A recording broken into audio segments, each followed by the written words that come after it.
The beer bottle exploded against the wall 3 inches from Ethan Cole's face. Glass rained down on his shoulders. He didn't flinch, didn't blink, didn't even set down his coffee.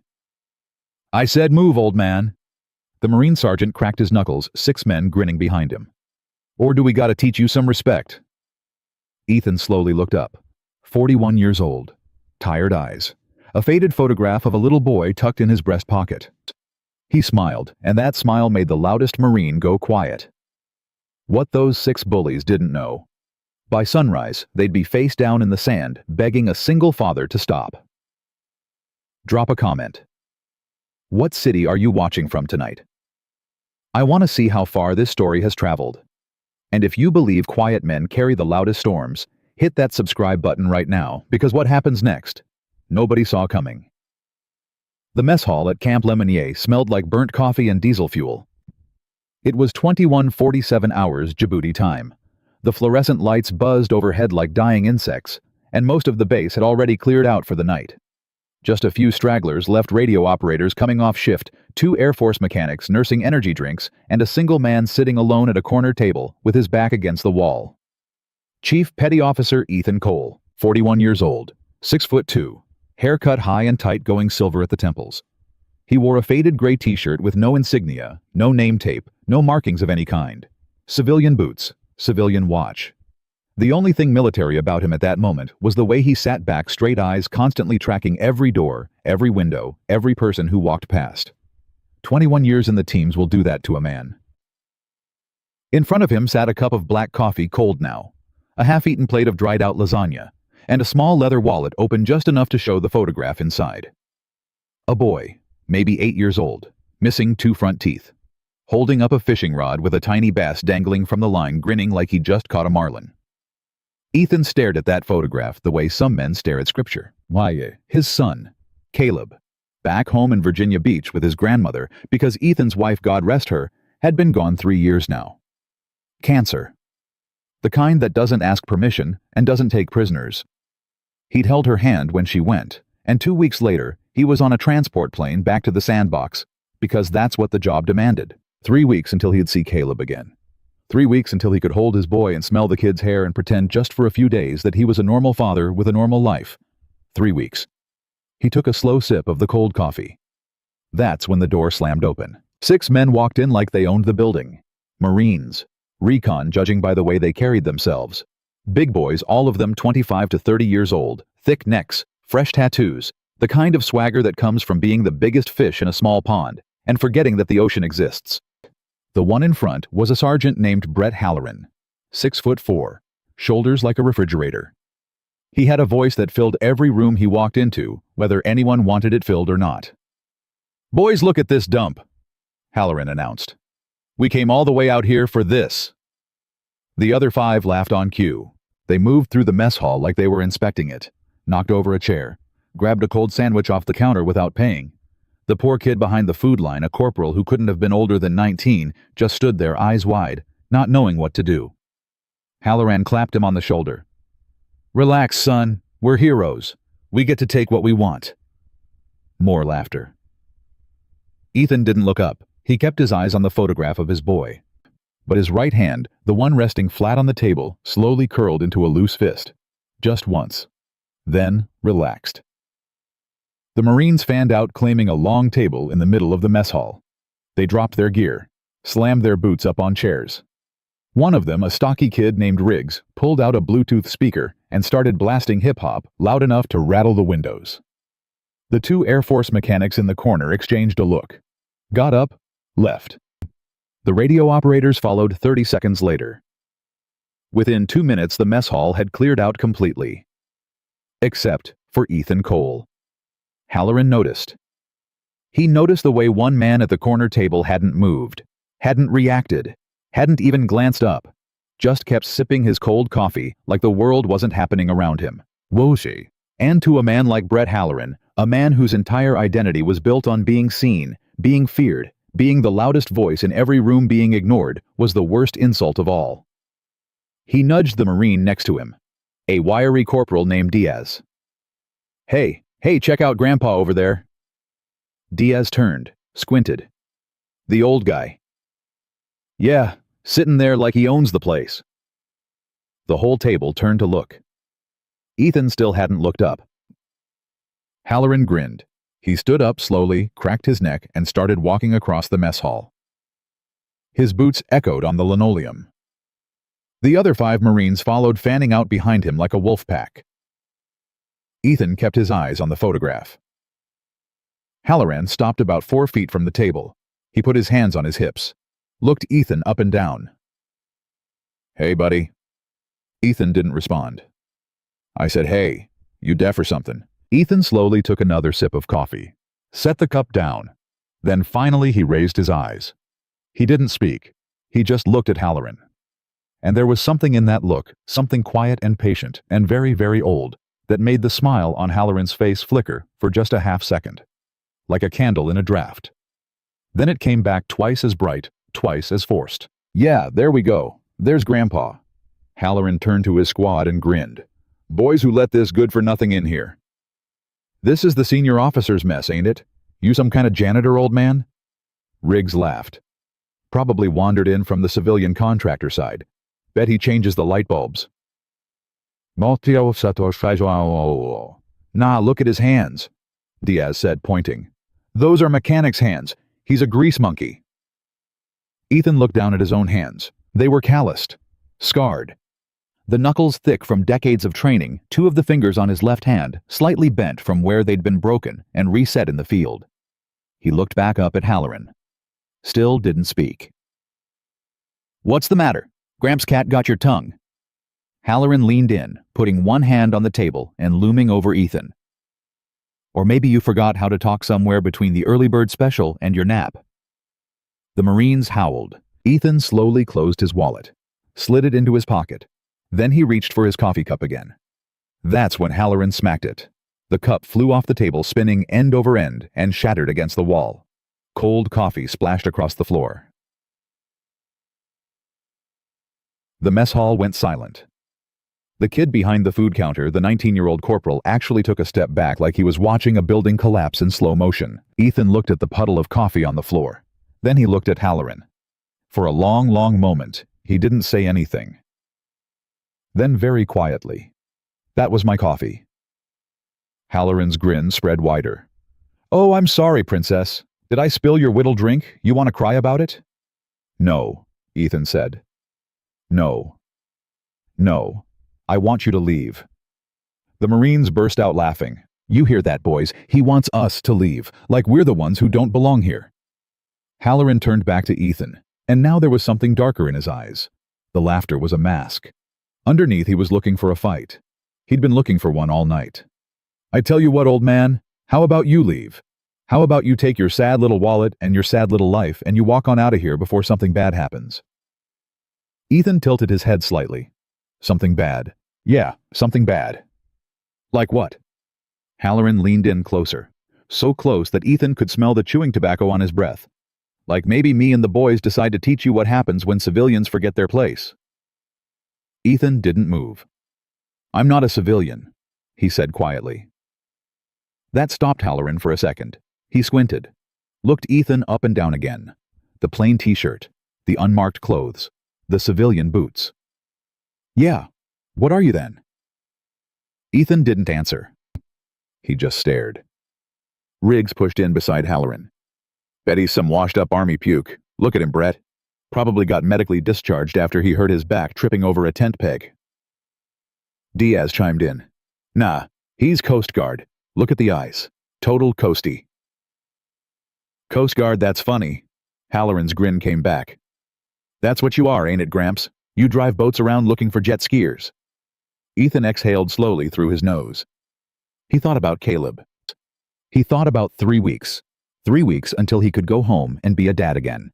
3 weeks until he could put down the rifle and pick up his son and just be somewhere quiet and safe and good. 3 weeks. He could walk out of this mess hall. He could walk away. He could let these 6 punks have their moment of glory, swagger around feeling like kings, and never see them again. He'd done it 100 times before. A man with 21 years in the teams doesn't fight in mess halls, doesn't brawl with Marines, doesn't waste his time on idiots. He could walk away. He started to stand up. That's when Halloran said it. Probably got that picture in his wallet because it's the only family that didn't run off on him. Bet his wife took one look at him and bolted. I mean, who'd stay with a sad sack like this? Ethan froze. Halfway out of his chair. He froze. The mess hall went very, very quiet. Halloran didn't notice. He kept going.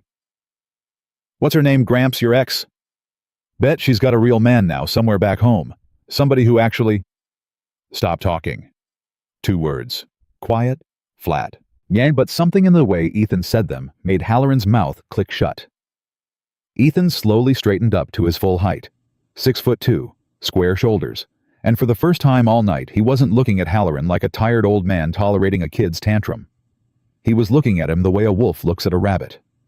My wife is dead, Ethan said. The words landed like a hammer. Riggs's grin flickered. Diaz looked at the floor. Halloran tried to recover. Hey man, I didn't... My wife, Ethan continued, died of pancreatic cancer 3 years ago. She was 36. We had a son together. He's 8. Silence. She begged me on her last day to be a good father, to come home from these deployments in one piece, to not let the war turn me into something cold. He paused. And here I am, 3 weeks from going home, sitting in a mess hall, trying to drink a cup of coffee, trying very hard to be the kind of man my wife asked me to be. He looked Halloran dead in the eyes. And then you walked in. The mess hall was so quiet, you could hear the buzz of the lights. The kid behind the food counter had his phone out now recording. None of the Marines noticed. Halloran swallowed. He tried to put the swagger back in his voice. Look, old man, I didn't know about your wife all right, but that don't mean... You said something earlier, Ethan interrupted. You said you wanted to teach me what happens when people forget their place. Yeah, I'd like to take you up on that. Halloran blinked. What? You and your friends, all 6 of you. I'd like to take you up on that offer. A nervous laugh rippled through the squad. Diaz looked at Halloran. Halloran looked at Ethan. You want to fight me, old man, right here, right now? No, Ethan said. Not here, not now, not in a mess hall in front of cameras where you can claim I sucker punched you. He tilted his head. Tomorrow night, the desert training range, Sector 9, 2200 hours. Halloran started to laugh. You want to meet us at the training range like all 6 of us? All 6 of you. Bring whatever gear you want. Night vision. Rifles loaded with sims. Comms. Full kit. I don't care. And what'll you bring? Ethan's mouth twitched. Almost a smile. Just me. The Marines erupted. Riggs slapped his knee. Diaz was bent over laughing. The other 3 were shaking their heads, grinning, looking at each other like they couldn't believe their luck. Halloran himself was laughing now, the swagger fully back. You hear this boy's old grandpa wants to take on all 6 of us. With no gear, in the desert, at night. That's right, Ethan said. Why would we agree to this? Because if you don't, Ethan said, I'm going to tell every man on this base that 6 Marine recon operators backed down from a single father with no rifle. I'm going to make sure that story follows you for the rest of your careers.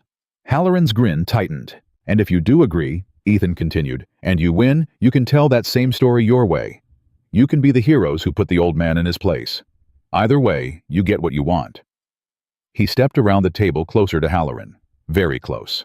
Close enough that Halloran could see the calm in Ethan's eyes and how unsettling that calm was. But here's the thing, Sergeant. If I show up tomorrow night, and you don't, every Marine on this continent's gonna hear about it. I'll make sure of it. Halloran's jaw clenched. He looked at his men. They were watching him now, waiting for him to handle it. Pride is a funny thing. It builds you up and it pulls you down sometimes in the same breath.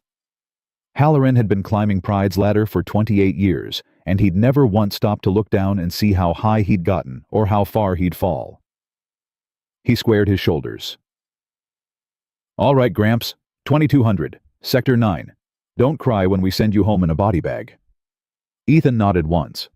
Then he picked up his wallet from the table. The wallet with the photograph of his son, and walked toward the door. He stopped at the threshold. Turned back. Sergeant Halloran? Yeah. One more thing. What? Ethan looked at him for a long moment. You called me a good-for-nothing. Yeah. Tomorrow night in the desert, you're gonna find out what good-for-nothing actually looks like." He walked out. The door swung shut behind him. For a long moment, nobody moved. Then Halloran burst out laughing. Loud. Forced. Way too loud. Boys, did that just happen? Did some old grease monkey just challenge us to a fight?" The Marines started laughing too, but it wasn't quite as full as before. There was something hollow in it, like men laughing at a funeral. Riggs grabbed his beer. "He's gonna get murdered. He's literally gonna get murdered." "We'll go easy on him," Diaz said. "Like 15%. "Speak for yourself," Halloran said. "I'm going 100%. Old man wants to play SEAL Team 6 in the desert fine. He's gonna learn what real operators look like." But as they kept laughing, kept talking, kept building each other back up, none of them noticed the kid behind the food counter. The 19-year-old corporal. He had his phone pressed to his ear, now whispering urgently into it. Sir, I need to talk to Colonel Reeves. Right now, sir. It's about Chief Cole. The man we were told was coming." "Yes, sir. He just had an incident in the mess hall with 6 Marines." He listened.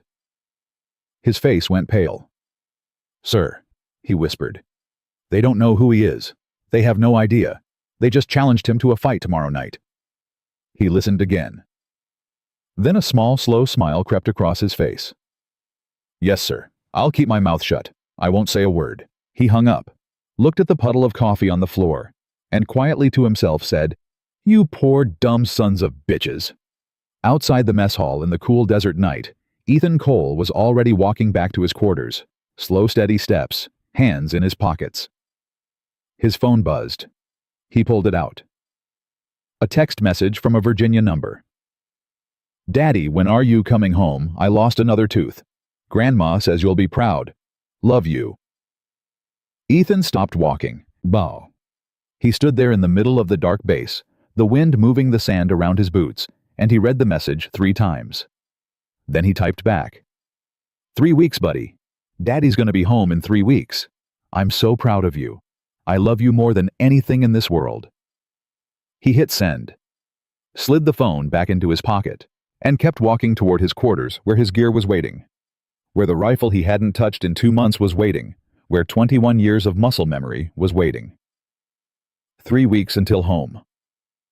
But first he had a debt to collect. 6 of them, in fact. The next morning came hot and fast, the way mornings always did in Djibouti. By 0600, the sun was already climbing, already cooking the metal roofs of the base into ovens, already burning the dew off the razor wire. Ethan Cole had been up since 0430. He sat on the edge of his bunk in his small private quarters, a privilege his rank afforded him, and methodically laced his boots. Not the civilian boots from the night before. These were different. Older. Worn smooth at the heels, scuffed at the toes, the leather darkened from years of sand and sweat, and things he never talked about. His son's photograph was already back in his wallet. The wallet was already in his back pocket. On the small wooden desk in front of him sat a single mug of black coffee steaming. Beside it, a notepad. On the notepad, in his neat block handwriting, were 6 words. Halloran, Riggs, Diaz, Pruitt, Webb, Carrera.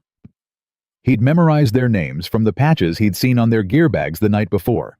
He'd memorized their faces, their builds, their dominant hands, the way they moved. By the time he'd finished his cold coffee in the mess hall, he'd already cataloged each one of them like targets in a briefing folder. That's what 21 years did to a man. He looked at the names. Then he picked up a pen and crossed out the first one. Halloran. Not because anything had happened yet, just because of the order. A knock came at the door. 3 quick raps, then a pause, then 2 more. Ethan didn't move, didn't reach for a weapon. He just spoke quietly. "Come in, Colonel." The door opened. A man in his early 60s stepped inside, bald, sun-leathered eyes the color of gunmetal. He wore the eagles of a full-bird colonel on his collar, and he had the kind of posture that no civilian ever quite manages, the kind built over 40 years of standing at attention, even when nobody was watching. Colonel Marcus Reeves. He shut the door behind him. "Chief," he said. "Sir?" "You want to tell me what happened in my mess hall last night?" Ethan didn't look up from his boots. 6 Marines came in, got loud, said some things. And you challenged them to a 6-on-1 fight in Sector 9. Yes, sir. At 2200. Yes, sir. Reeves let out a long breath through his nose. He walked over to the desk, picked up the notepad with the 6 names, and looked at it. Then he set it back down. Chief, you understand my position here? I think so, sir. You are on this base under a classified directive from JSOC. You are here to evaluate 6 specific Marine Recon operators for potential selection into a joint task force. Those 6 operators. He pointed at the notepad. Those 6. I'm aware, sir. And last night, instead of conducting your evaluation through observation and interaction, the way the directive specifies, you accepted a brawl with the men you're supposed to be evaluating. Ethan finally looked up. Sir, with respect, I am evaluating them. Reeves squinted. Come again. They walked into a room with one quiet man they didn't recognize. They saw a guy they thought they could push around, and they didn't push back a little, they pushed all the way. They broke my coffee cup. They mocked my dead wife. His voice didn't rise. It just got harder, like steel cooling. Sir, the directive asks me to evaluate their judgment, their discipline, and their character under pressure. I just got more information about all 3 in 7 minutes than I'd have gotten in 7 days of paperwork. Reeves was quiet for a long moment. Then he said, Halloran's record is exceptional, Chief. 2 combat tours, Bronze Star. He's the kind of operator we need. On paper. On paper. Sir, there's a reason the directive sent me and not a clipboard. Reeves nodded slowly. He pulled out the chair from the desk and sat down facing Ethan. He looked older sitting down, tired in a way that had nothing to do with this particular morning. Ethan, he said, and the use of the first name was deliberate. You're not 25 anymore, you're 41. You've got a kid back home who's already lost his mother. I read your file. I know what you've been through.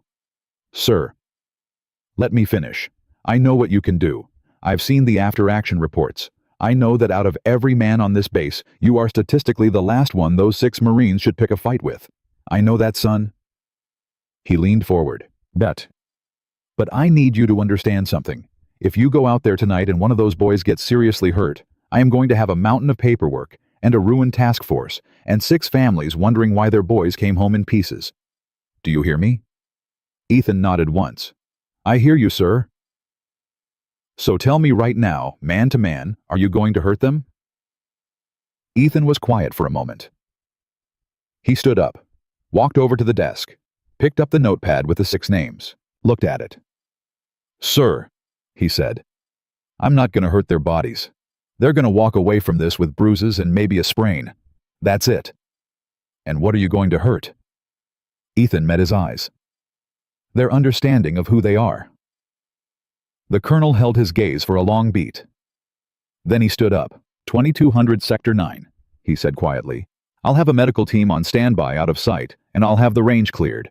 Officially, this is going to be logged as a sanctioned night training exercise. Unofficially. He trailed off. Unofficially. Reeves almost smiled. Almost.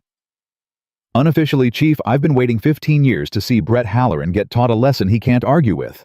So, he tapped the notepad. Don't disappoint me. He walked to the door, stopped, turned back. One more thing.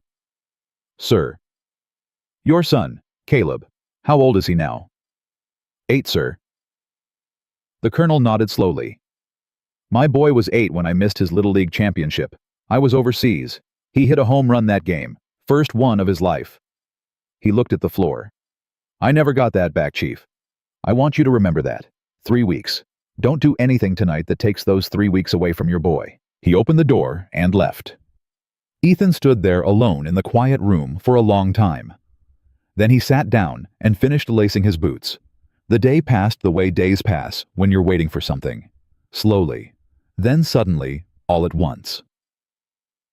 Across the base, the 6 Marines were not being quiet about it. By 900, every recon Marine in their unit knew. By noon, half the base knew.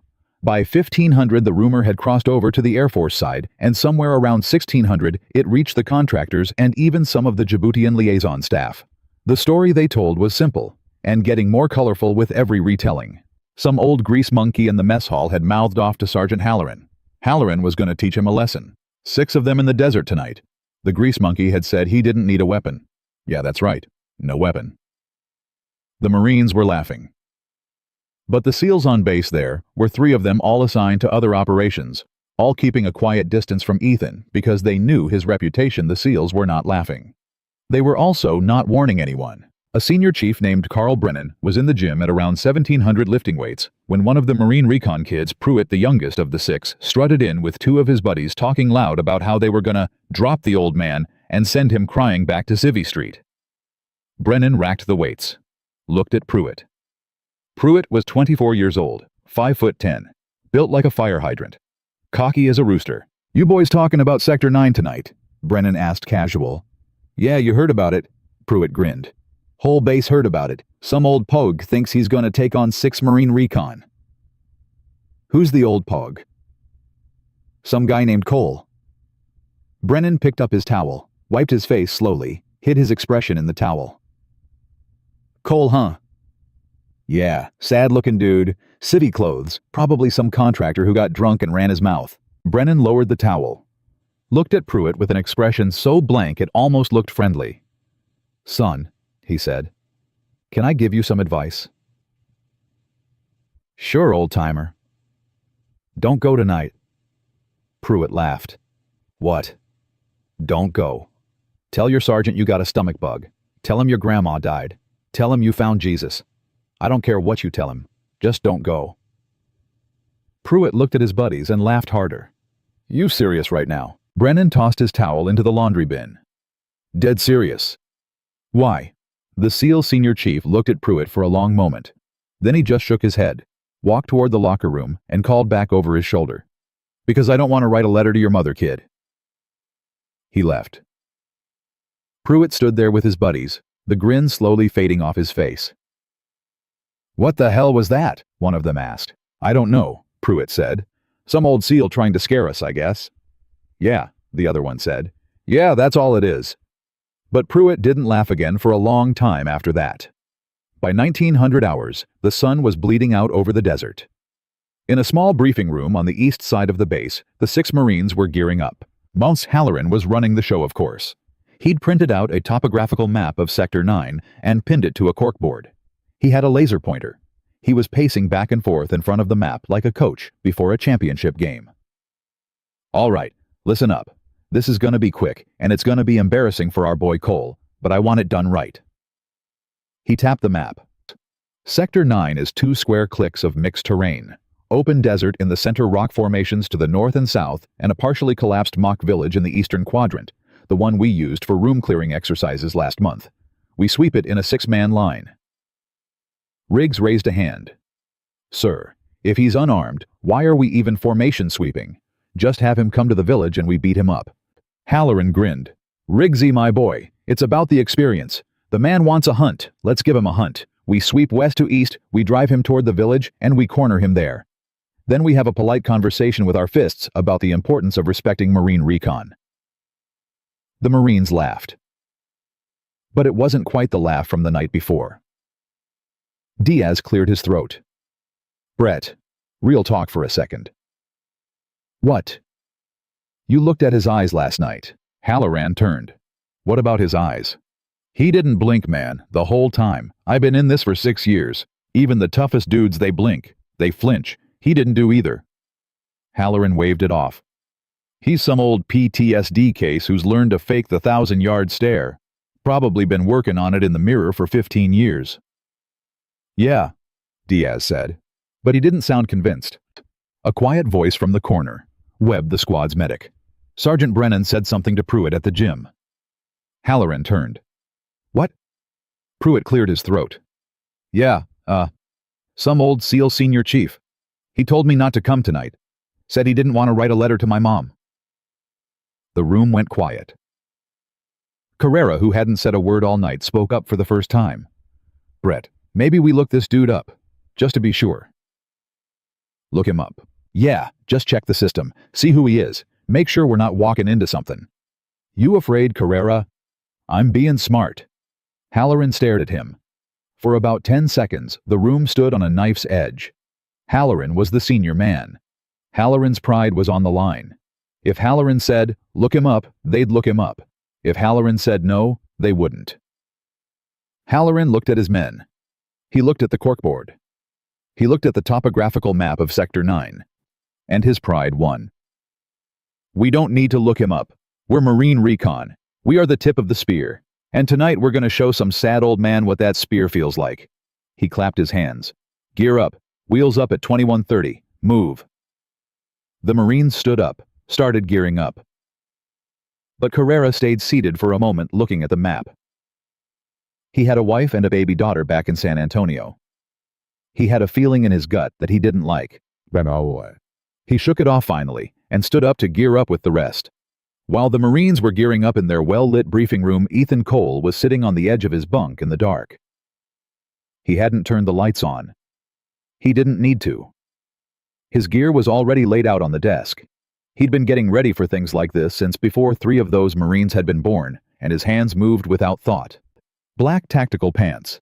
Black long-sleeve shirt. No body armor. Body armor would slow him down, and he wasn't planning to take any rounds tonight. A black balaclava rolled up on his head like a watch cap ready to pull down. A small camelback for water. A combat knife sheathed unsharpened, never to be drawn, unless the rules of the night changed. No rifle, no pistol, no night vision, no comms.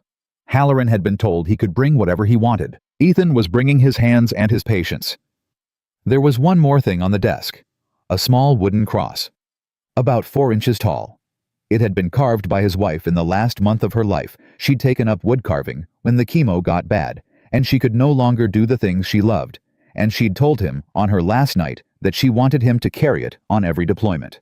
He picked it up. He didn't pray exactly. He'd stopped praying somewhere around the second tour, but he held the cross in his palm, and he closed his eyes, and he thought about his wife. About her laugh. About the way she used to sing to Caleb when Caleb was a baby walking back and forth in the kitchen at 3 a.m., and she'd be exhausted, but she'd still sing. He thought about her last words to him. Don't let it turn you cold, Ethan. Promise me. He'd promised. He'd been keeping that promise for 3 years. He opened his eyes. Tonight wasn't about anger. It wasn't about revenge. He'd already let go of what Halloran said in the mess hall, the wife joke, the laughter, all of it. None of that mattered anymore. What mattered was that those 6 men had a choice in front of them. They could be the kind of men who got selected for a task force that mattered, who went on to do real work in real wars. Or they could be the kind of men who washed out, who went home, who lived the rest of their lives with an unearned pride that would eventually break them. Tonight, he was going to make that choice for them. By breaking the pride, cleanly, surgically, so that maybe 6 young men would walk away from Sector 9 tomorrow with a chance to become something better. It was an act of mercy the way he saw it. A hard mercy, but a real one. He slipped the wooden cross into his breast pocket right next to the photograph of his son. He stood up.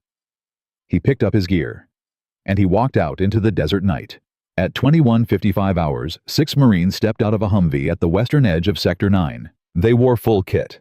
Plate carriers' helmets, night vision goggles flipped up on their helmets, M4 rifles loaded with simunition rounds, non-lethal training ammunition that hurt like hell on a direct hit but wouldn't kill anyone. Their comms were live. Their flashlights were taped to their rifles. They looked like a hunting party. Halloran swept his rifle across the dunes. Sound off? Diaz set. Rig set. Pruitt set. Webb set. Carrera set. Halloran nodded. All right, diamond formation. Spread 30 meters. We sweep east toward the village. Anybody sees the old man, you call it out. Don't shoot him. We don't want Sims welts on him until we got him cornered. Got it? Roger that. Move. They started forward.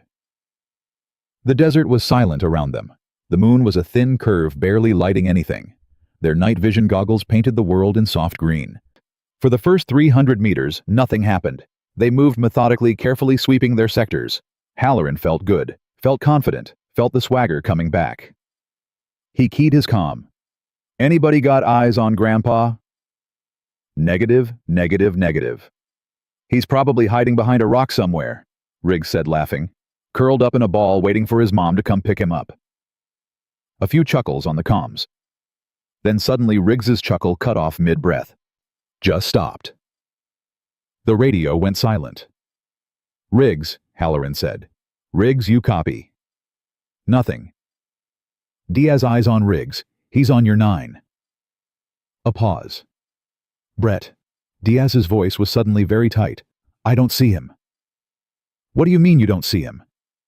I mean I don't see him. He was right there 30 seconds ago. He's not there anymore. The Marine slowed. Halloran's heart rate climbed by maybe 10 beats. He told himself it was nothing. Riggs had probably tripped over something. Probably knocked himself out on a rock. Probably. Webb swing left, find Riggs. The rest of you hold your sectors. Webb peeled off from the formation, jogging to where Riggs had last been seen. For about 40 seconds, the comms were silent, except for breathing. Then Webb's voice came through, and it was much, much quieter than before. Brett. What? Riggs is on the ground. He's out cold. What? He's breathing. He's fine. But he's out. Somebody dropped him, Brett. There's a mark on his neck, like a chokehold.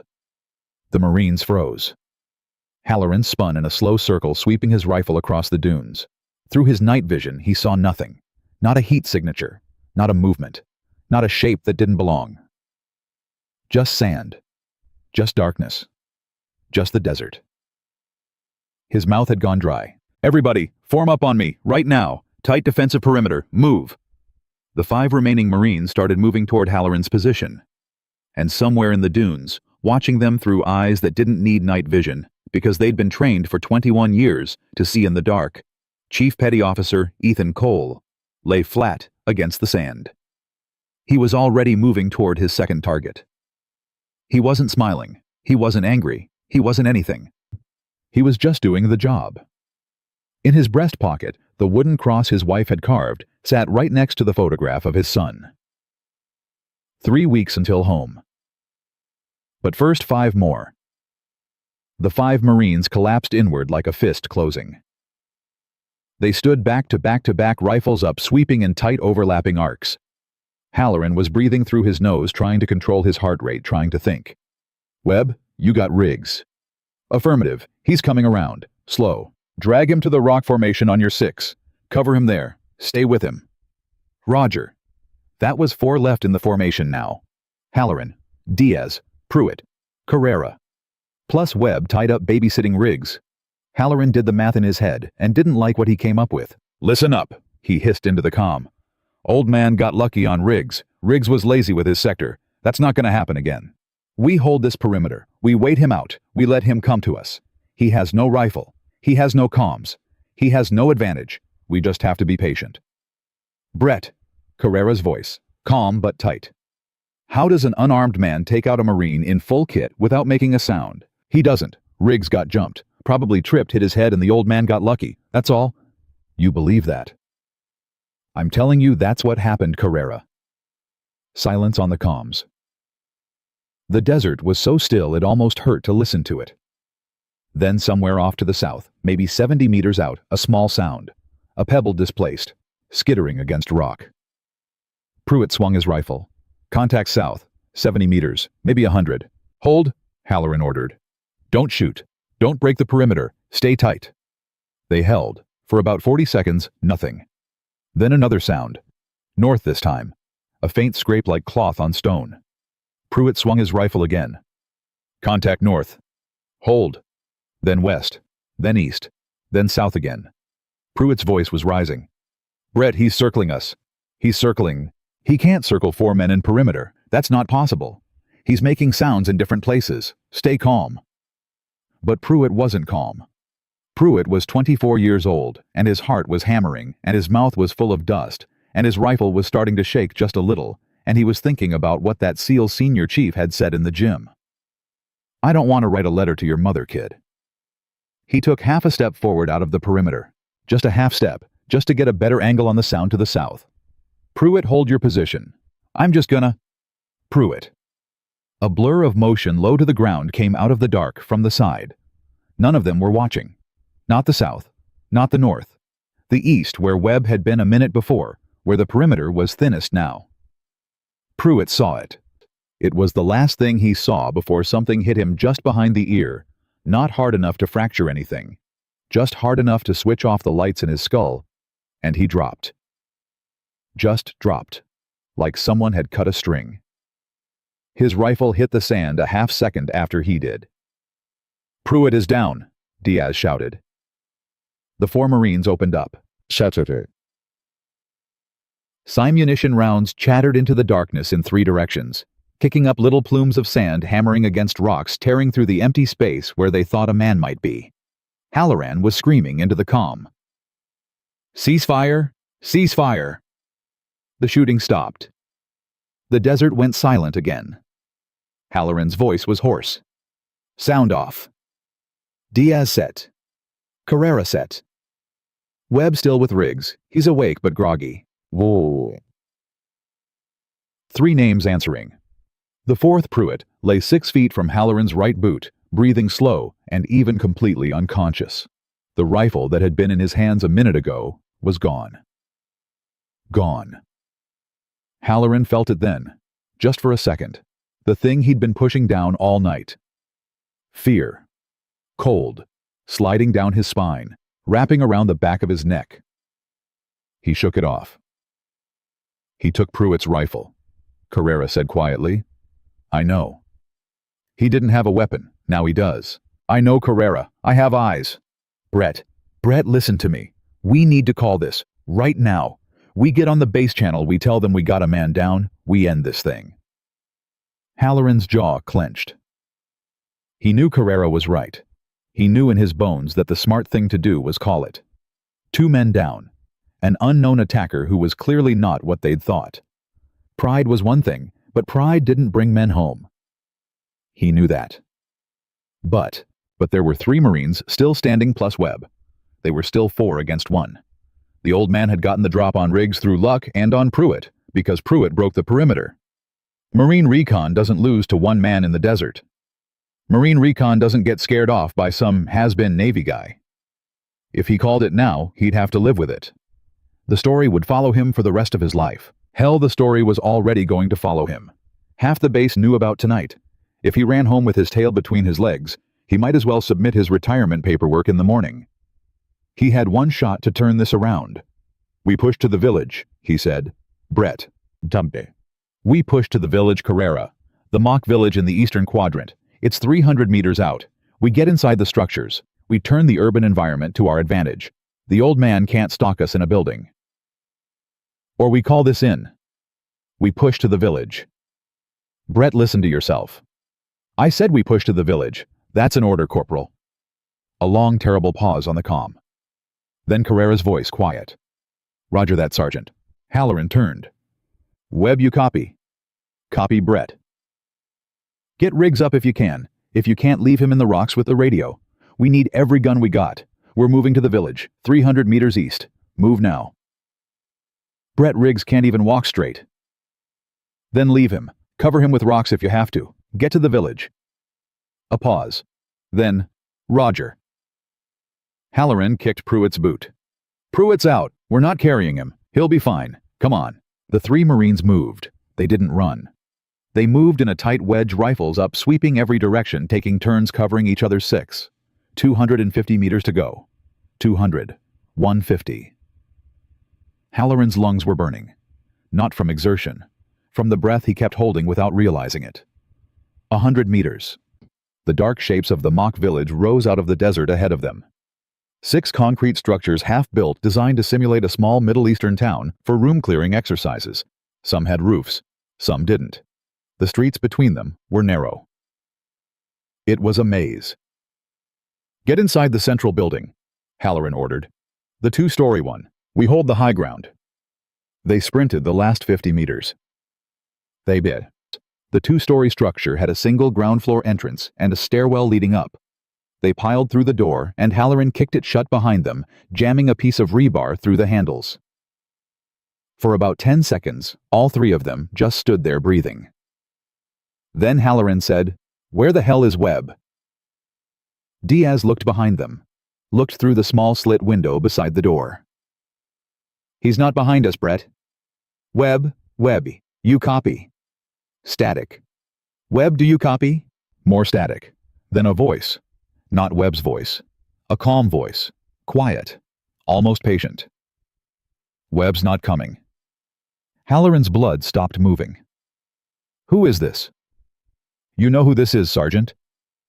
The voice was on their channel, the Marines' encrypted channel, the channel that an untrained civilian shouldn't have been able to access in 1,000 years. Halloran swallowed. How are you on this channel? I took Webb's radio. Where's Webb? On the ground about 200 meters back. He's fine. He'll wake up with a headache. Carrera closed his eyes. Brett, we need to call this in, right now. Shut up, Carrera. Halloran keyed the mic. Cole, listen to me. This stops right now. You took down 3 of my men. That's enough. We're done. We acknowledge you made your point. Come out, and we shake hands, and we go home. A pause. Then the voice, a little quieter, a little sadder than before. I appreciate that, Sergeant, but you and I both know that's not going to happen. Why not? Because if I let you walk away from this, you're going to spend the next 10 years telling people you would have won, that you were just being merciful, that if I hadn't quit, you'd have gotten me. A breath. And the Marines who serve under you for those 10 years, they're going to believe that story. And one day one of them is going to get killed because he believed a story his sergeant told him about how invincible he was. That's not. This is mercy, Brett. The hard kind. The kind your wife would understand if you ever bothered to tell her about your day. Halloran's mouth opened. Closed. The voice continued, and it was much closer now. The calm was clearer, and Halloran realized with a creeping horror that the man on the other end of the radio was somewhere very, very near. You've got 2 men with you, Sergeant. I'd like to talk to them for a second, if that's all right with you. Don't you? Diaz. Diaz flinched at the sound of his own name on the radio. Diaz, you've got a wife in San Diego, Maria, 2 kids. I read the personnel files this morning, son. I know you're a good Marine. I watched you in Afghanistan in 2021. The op outside Kandahar, you carried your team leader for 2 miles after he took shrapnel. You're a good man, Diaz. I'm not your enemy. Diaz looked at Halloran. His face was pale. The voice continued. Carrera,